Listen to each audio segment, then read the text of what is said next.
Monsoon इजलास से पहले पीएम मोदी ने तमाम अरकान पार्लियामेंट से अपील की है। पीएम मोदी ने अपील की कि सही चर्चा के लिए ऐवान का इस्तेमाल करें। बड़ा अपडेट आपको इस वक्त दे रहे हैं। पीएम मोदी ने तमाम अरकान पार्लियामेंट से अपील की है कि सही चर्चा के लिए ऐवान का इस्तेमाल करें। बड़ा अपडेट है इस वक्त का जो आपको दे रहे हैं। बता दें आपको कि आज से पार्लियामेंट के मानसून इजलास का आगाज हो रहा है और उससे पहले पीएम मोदी ने तमाम अरकान पार्लियामेंट से अपील की है कि ऐवान का इस्तेमाल सही चर्चा के लिए करें।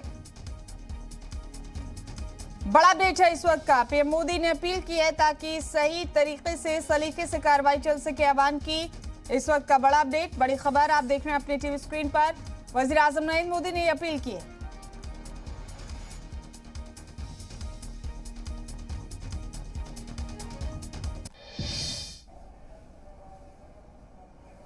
ये सत्र मौसम से तो जुड़ा हुआ है। अब दिल्ली में भी वर्षा अपना दस्तक देना प्रारंभ किया है,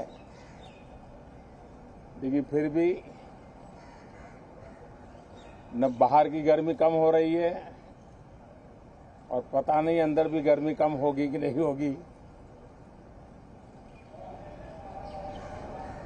ये कालखंड एक प्रकार से बहुत महत्वपूर्ण है।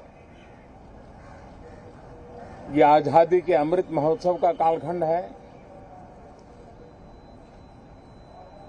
15 अगस्त का विशेष महत्व है और आने वाले 25 साल के लिए देश जब शताब्दी मनाएगा